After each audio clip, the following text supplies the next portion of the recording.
Hello दोस्तों, मैं Sandeep loyal आप सभी का लॉयल क्लासेस पे स्वागत करता हूं। आज फिर से आप सभी के बीच और आज हम लोग कंप्यूटर की क्लास को आगे बढ़ाएंगे। लास्ट टाइम हम अपने सिलेबस में से वर्ड सॉफ्टवेयर को कंप्लीट कर चुके थे, थ्योरी भी और आप लोग प्रैक्टिकल भी देख चुके थे, एमसीक्यू भी हम लोग कर चुके थे। आज हम लोग एक्सेल को करने वाले हैं।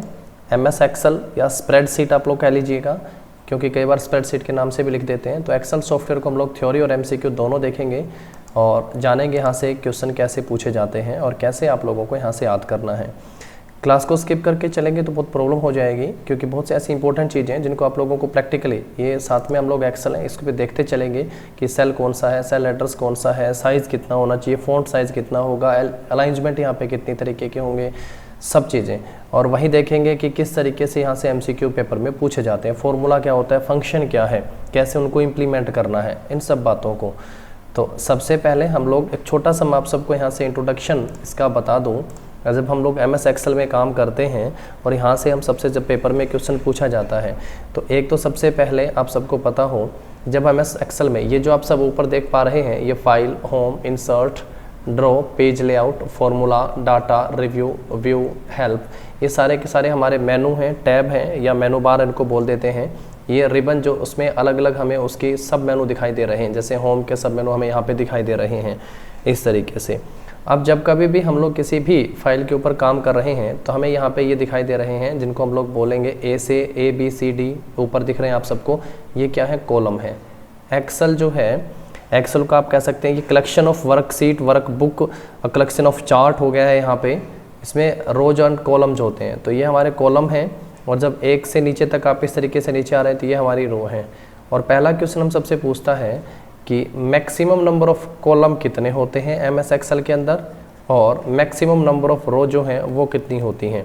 इस पॉइंट को आप सबको ज़रूर समझ लेना है, ये बहुत बार इंपॉर्टेंट है। देखिएगा, आपको इसको MS वर्ड से कन्फ्यूज नहीं होना है।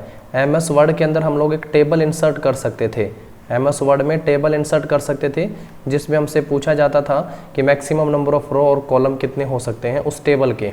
यहाँ पे तो एक्सेल टेबल की फॉर्म में ही है, तो मैक्सिमम नंबर ऑफ कॉलम और रो यहाँ पे कितने होंगे, इन दोनों डाटा को आप अपने माइंड में सेट कर लीजिएगा। बहुत बहुत इंपॉर्टेंट है और आप सबसे पेपर में पूछा जाता है। तो यहाँ पे आपको दो तीन चीज़ों को ध्यान रखना है। एक तो सबसे पहले कॉलम को ध्यान रखना है। जो 2007 या उसके बाद के जितने भी वर्जन आए हैं MS ऑफिस के, उनमें कॉलम की संख्या 16,384 और जो रो हैं इनकी संख्या जो है 10,48,576। ये भी मैं आपको प्रैक्टिकल दिखाऊंगा कि देखो गिने हुए हैं, बिल्कुल जैसे नंबर चल रहा है ना, ये नंबर पर हम लोग चलेंगे।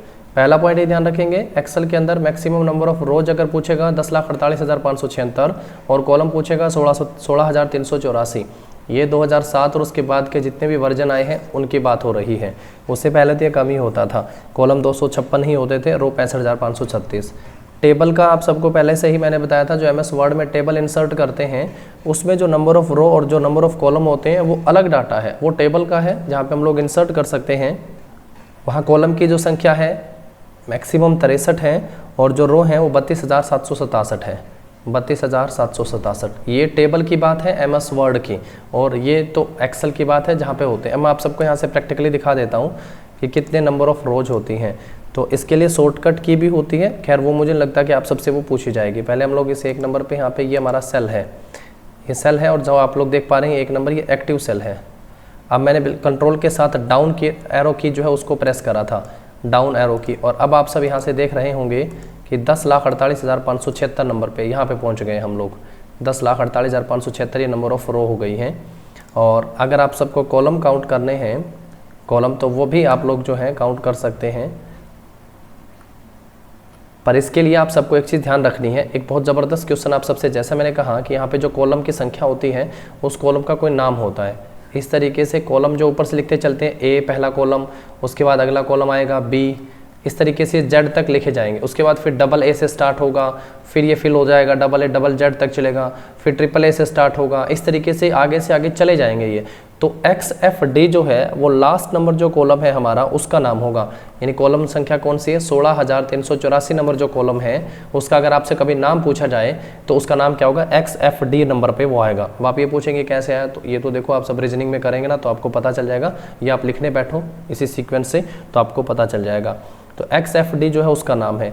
अगर कभी भी मान लो ऐसा लिख दिया गया मान लो B1, तो B1 का मतलब हो गया कॉलम संख्या B और 1 मतलब रो, कॉलम कौन सा B और रो कौन सी 1। तो ये जो B1 है दोस्तों इसको कहते हैं सेल एड्रेस, तो ये सेल का क्या हो गया है, सेल का एड्रेस है। B1 क्या है, सेल का एड्रेस है।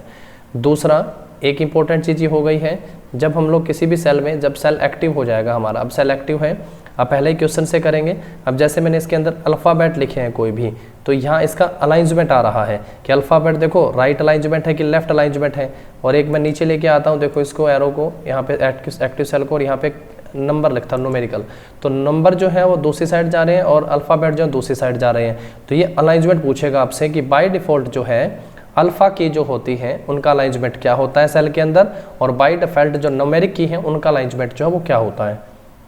बस इसको ध्यान रख लेना है आप सबको कि जो नंबरिंग होते हैं हमारे और अल्फ़ाबेट, ये है अल्फ़ाबेट।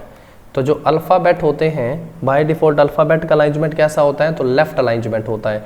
और जो न्यूमेरिकल वैल्यू होती है, तो जो नंबर होते हैं नंबर, उनका अलाइंसमेंट क्या होता है, राइट अलाइंसमेंट होता है। अब कभी कभी ऐसा भी हो जाए कि किसी सेल के अंदर हम लोग नंबर भी लिख रहे हैं और अल्फ़ाबेट भी लिख रहे हैं, तो ये बोलते हैं अल्फ़ा न्यूमेरिक। इसको क्या बोलेंगे आप, इसको बोलेंगे हम लोग अल्फ़ा न्यूमेरिक। और इसका अलाइंसमेंट भी क्या होगा, अल्फ़ाबेट का ही अलाइंसमेंट होगा, यानी ये भी क्या होगा, लेफ्ट अलाइंसमेंट होगा। इसका अलाइंसमेंट भी आप सबको ध्यान रखना है कि इसका अलाइंसमेंट भी क्या होगा, लेफ्ट अलाइंसमेंट होगा। बाय डिफ़ॉल्ट फ़ॉन्ट कैसा होगा, कैलिब्री। साइज़ कैसा होगा, 11। यहाँ पे सेम जो MS वर्ड के अंदर हम लोग पढ़ के आए थे, ये बातें भी आप ध्यान रखेंगे। चलो अभी हमारे क्वेश्चन पे आ जाओ, उसके बाद आगे कोई नई चीज़ आएगी उसको डिस्कस करेंगे। सबसे पहला क्वेश्चन देखो, यहाँ से आप सबसे क्या पूछा गया है, क्वेश्चन इंग्लिश और हिंदी दोनों में साथ साथ अलग अलग क्वेश्चन करेंगे। Numbers in table columns are usually, जो नंबर जो संख्या होती है वो किस तरीके से अलाइंज होती है, राइट अलाइंस्ड, लेफ्ट अलाइंस, जस्टिफाई या सेंटर। इसका आंसर अब आप सब मुझे देंगे, कमेंट कीजिएगा आंसर कि इसका सही आंसर क्या होगा।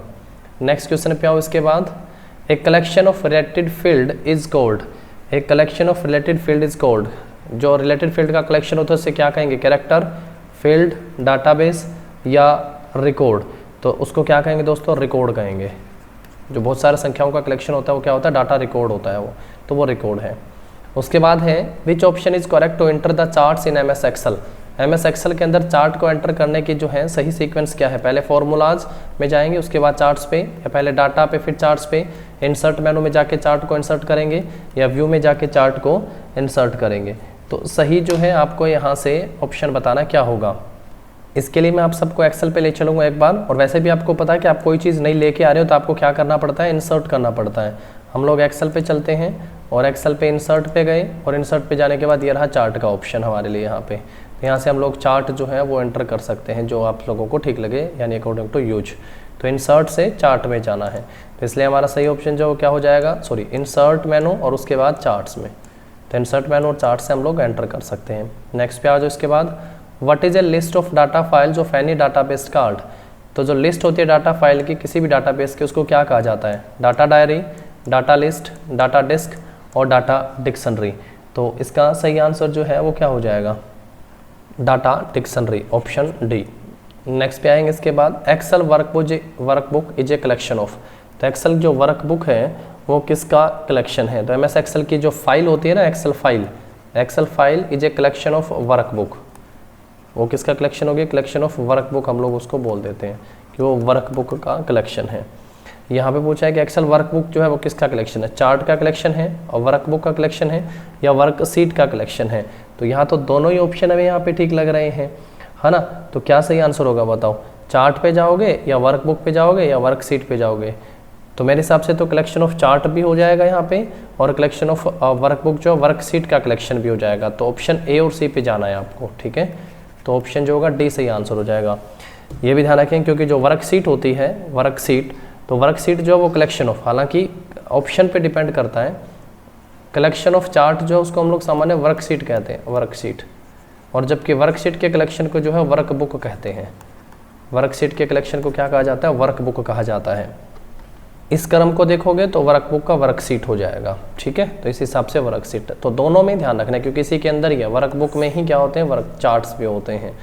तो इस ऑप्शन का HSSC के हिसाब से अगर देखोगे तो ऑप्शन ए और सी है, नहीं तो मुझे लगता है कि इसका आंसर जो है वर्कशीट हो जाना चाहिए। नेक्स्ट पे देखो, text in column is generally aligned. जो टेक्स्ट होते हैं वो कहाँ अलाइंस्ड होते हैं, तो अभी हम लोग देख के आए थे, एक बार फिर से देख लो। जो टेक्स्ट है, ये टेक्स्ट है, अल्फ़ाबेट है, ये कहाँ पे अलाइंस्ड है, तो किस तरीके से अलाइंसमेंट है, बस आप सबको इसका आंसर मुझे कमेंट कर देना है कि किस तरीके का अलाइंसमेंट होगा। 2 क्वेश्चन आप सबसे पूछें, आप सबको इसका आंसर करना है। नेक्स्ट देखो, the main directory of a file is called the dash directory. जो मेन डायरेक्टरी होती है फाइल को, उसको क्या बोलते हैं, रूट, सब, फोल्डर, नेटवर्क। ये हरियाणा पुलिस के पेपर में पूछा गया था। The main directory of a file is called root directory, तो ऑप्शन जो होगा ए सही हो जाएगा।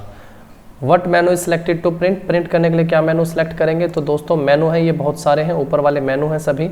आप फाइल मेनू को सिलेक्ट करेंगे और फाइल मेनू पे आप सबको क्या क्या चीज़ें मिलती हैं आप यहाँ से देख सकते हैं।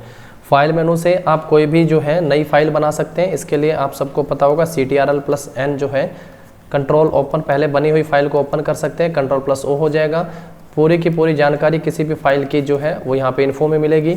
सेव करना चाहते हैं, इन कंटेंट को सेव करना चाहते हैं तो आप लोग यहाँ पे आएंगे और इसके लिए शॉर्टकट की Ctrl+S है। फर्स्ट टाइम Ctrl+S करोगे तो आपको क्या देना पड़ेगा, फाइल का नेम और लोकेशन, फाइल नेम और लोकेशन। हाँ, एक चीज़ और आप सबको यहाँ पे मैं क्लियर कर दूँ, MS वर्ड में मैंने कहा था कि बाय डिफ़ॉल्ट जो नाम होता है वो डॉक्यूमेंट 1 होता है। तो एक्सेल के अंदर बाय डिफ़ॉल्ट अगर आप सबसे कोई पूछ ले कि एक्सेल के अंदर बाय डिफ़ॉल्ट जो नाम होगा वो क्या होगा, एक्सेल के अंदर बाय डिफ़ॉल्ट जो नाम रखेंगे वो क्या नाम रखेंगे, तो आप सब क्या आंसर करेंगे इस क्वेश्चन का कि बाय डिफ़ॉल्ट क्या नाम होगा, बुक 1 हो जाएगा दोस्तों।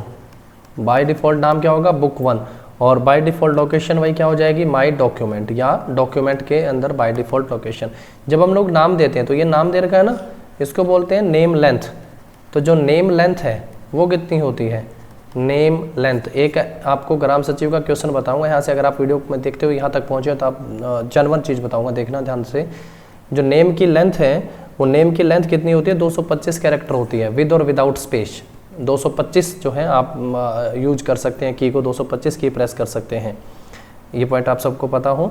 और देखो सेव एज हो गया है, उसके बाद ये रहा प्रिंट। तो यही क्वेश्चन था, तो ये किस मेनू में आपको मिलेगा, फाइल मेनू में जाके आप सबको ये मिलेगा, फाइल मेनू में जाके आप सबको जो है ये मिलेगा। और कंट्रोल, ये क्लोज है, क्लोज के लिए आप सबको पता हो, क्लोज करने के लिए क्या दबाना होता है, CTRL+W, Ctrl+W, Alt+ अगर F4 प्रेस करते हैं, Alt+F4, तो ये किस लिए होता है, एप्लीकेशन को क्लोज करने के लिए।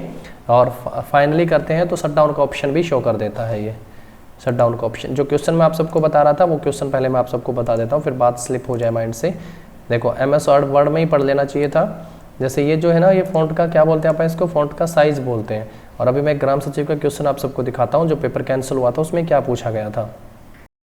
ये देखिएगा, जो हमारे पेपर में क्वेश्चन पूछा गया है 27 नंबर क्वेश्चन, और पेपर आप देख सकते हैं, ये पेपर जो है 9/2019 का है। Font size is measured in points, A point is of dash an inch. एक पॉइंट जो वो कितने इंच का होता है, ये जो होता है हमारा फॉन्ट साइज है। और ये फॉन्ट साइज जो है ये पॉइंट में होता है, कभी भी ऐसा नहीं होता कि मीटर सेंटीमीटर में या इंच में होता है।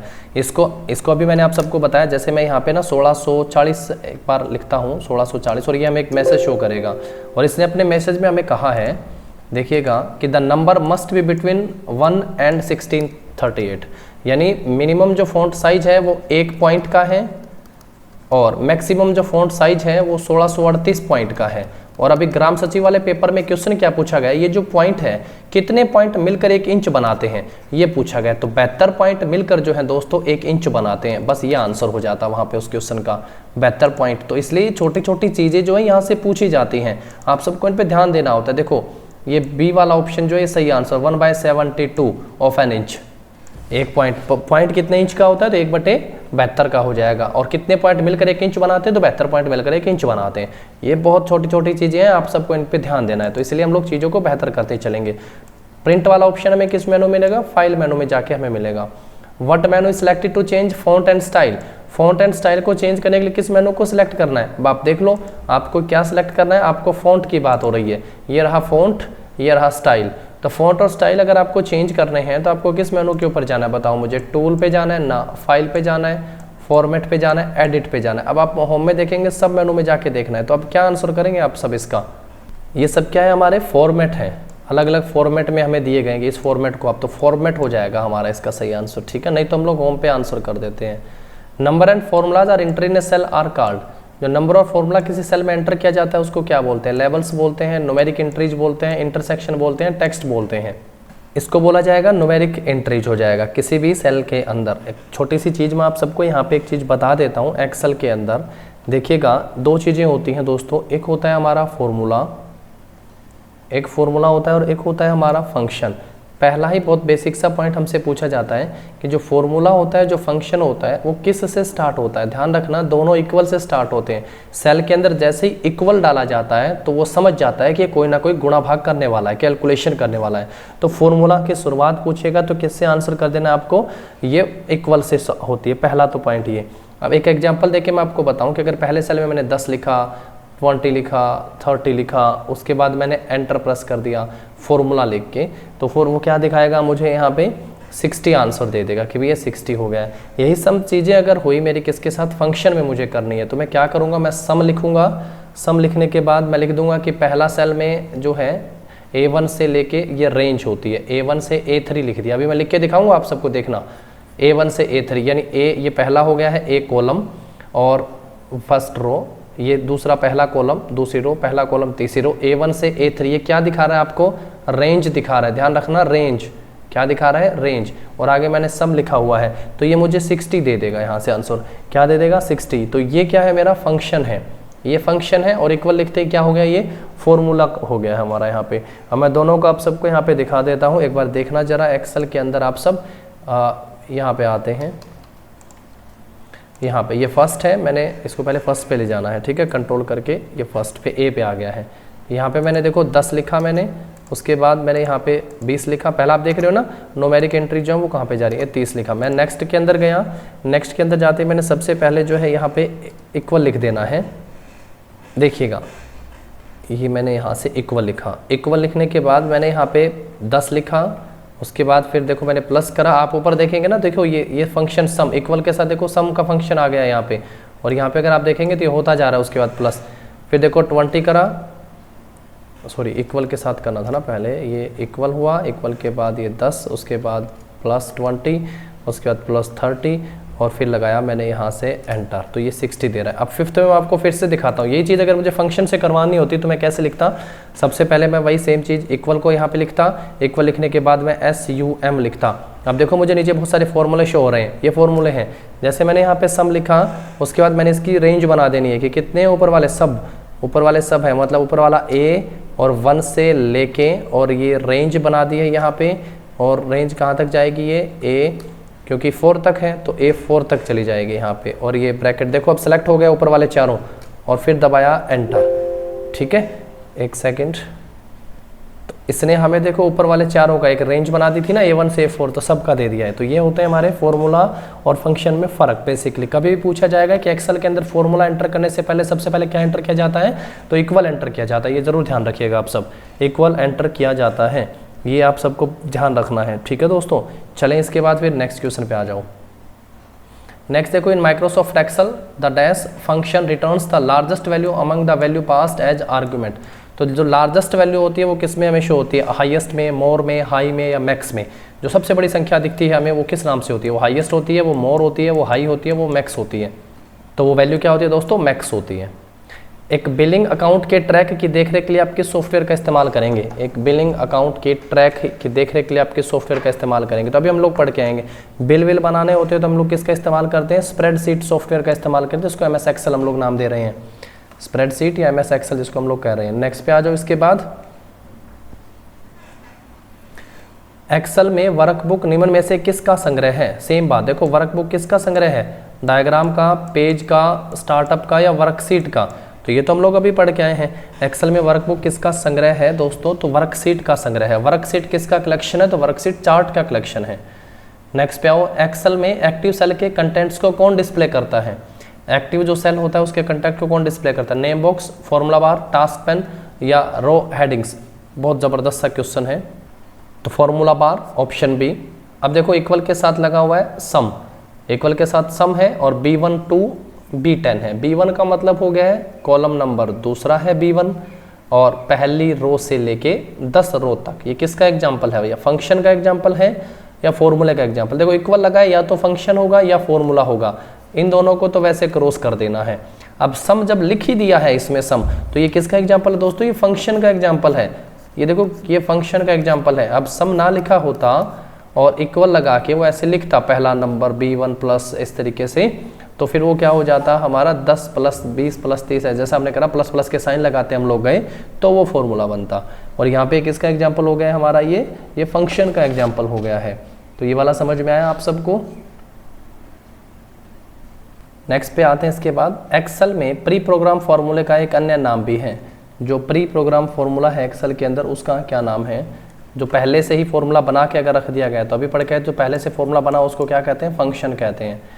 टेक्स्ट स्टाइल, अलाइंसमेंट और साइज को चेंज करने वाले बटन निम्नलिखित में से कौन सा डिस्प्ले करता है? जिसमें टेक्स्ट के अलाइंसमेंट दे रखे हैं, इनमें कहाँ पे शो होगा? स्टैंडर्ड टूल बार में, स्टेटस बार में, ड्राइंग टूल बार में या फॉर्मेटिंग टूल बार में? तो ये तो अभी हम लोग पढ़ के भी आए थे ऐसा ये क्वेश्चन, जिसमें हम लोगों को फॉन्ट साइज के बारे में पूछ रखा था, तो फॉर्मेटिंग टूल बार में हो जाएगा। तो ऑप्शन नंबर 4 सही आंसर होगा। नेक्स्ट है, माइक्रोसॉफ्ट एक्सेल में किस फंक्शन का प्रयोग सबसे छोटे मान को ज्ञात करने के लिए किया जाता है? सबसे छोटा अभी पढ़ गए थे। सबसे ज़्यादा वाला क्या दिखाता है? मैक्स। और सबसे छोटे वाला कौन दिखाएगा? जो मिनिमम नंबर है वो MIN जो है मिनिमम, वो सबसे छोटे वाला फंक्शन दिखाएगा। 2007 वर्कशीट में अधिकतम कॉलम की संख्या कितनी है? 2007 में कॉलम की संख्या पूछिए दोस्तों, तो 16,387, 16,384, तो 16,384 जो है अधिकतम कॉलम की संख्या है। एक्सेल वर्कबुक में एक सीट से दूसरी सीट पर जाने के लिए निम्नलिखित में से किस पर क्लिक करना है? एक सीट से दूसरी सीट पर जाना है तो किस पर क्लिक करना होगा? Active cell, scroll bar, sheet tab या टैब बटन? तो किस पे क्लिक करना होगा दोस्तों? तो सीट टैब पे क्लिक करना। अब ये सीट टैब जो है ये यहाँ होती है, देखो ये सीट 1 है, ऐसे हम लोगों ने प्लस कर लिया, सीट दूसरी आ गई, तो ये सीट टैब है, ये सीट 1 है, ये सीट 2 है आपकी, तो सीट टैब पे दूसरी सीट पे जाना है तो हमें। नेक्स्ट देखो, एक्सेल में सेल की पहचान निम्न में से कौन करता है? सेल की पहचान होती है उसका एड्रेस, सेल एड्रेस जो है वो सेल की पहचान करता है। एक हमारी कोई भी सारणी बनी हुई है, टेबल बनी हुई है, पूरी रो चुनने के लिए क्या प्रेस करेंगे आप लोग? पूरी रो आप चाहते हैं कि पूरी की पूरी रो आपकी चूज हो जाए, तो उसके लिए क्या आप लोगों को बटन दबाना है? पंक्ति के लिए बाएं क्लिक करेंगे, शिफ्ट प्लस स्पेस को क्लिक करेंगे। दोस्तों इसके लिए आप शिफ्ट प्लस स्पेस को ही क्लिक करेंगे। मैं आप लोगों को एक्सेल पे ले चलता हूँ और देखो मैंने शिफ्ट के साथ जो है स्पेस प्रेस करा, तो पूरी की पूरी जो है आपकी रो, पंक्ति जिसको कहते हैं, ये सिलेक्ट हो गई है। तो दोस्तों ये थे हमारे एक्सेल के कुछ इंपॉर्टेंट क्वेश्चन जो आप सबको ध्यान रखने और मेन पॉइंट जो आप लोगों से यहाँ से पूछे जाते हैं। हालांकि आप सबको जो है एक बार प्रैक्टिकली जरूर करके देख लेना है कि इंसर्ट में क्या होता है, ड्रॉ में क्या होता है। एक बार अगर आपने MS वर्ड को बहुत अच्छे से कर लिया तो बाकी सब चीज़ें उसी की तरह ही हैं, उन सब में आपको चीज़ें मिल जाएंगी। रिव्यू में देखो हम लोग पढ़ के आए थे प्रूफिंग, स्पेलिंग टेस्ट वाला, थीसर्स, डिक्शनरी, सैनोनिम्स, ये कहाँ पे मिलते हैं हमें? तो ये यहाँ पे मिलते हैं हमें प्रूफिंग वाले यानी रिव्यू ऑप्शन के अंदर आके। ठीक है, तो file, home, insert, review, view, ये वाले बहुत इंपॉर्टेंट हैं हमारे लिए, इनको आप सबको जरूर ध्यान रख लेना है। चलिए आज की क्लास में इतना ही करते हैं, कल फिर मिलते हैं कुछ और नए क्वेश्चनों के साथ। तब तक के लिए पढ़ते रहिएगा, देखते रहिएगा। All the very best, thank you.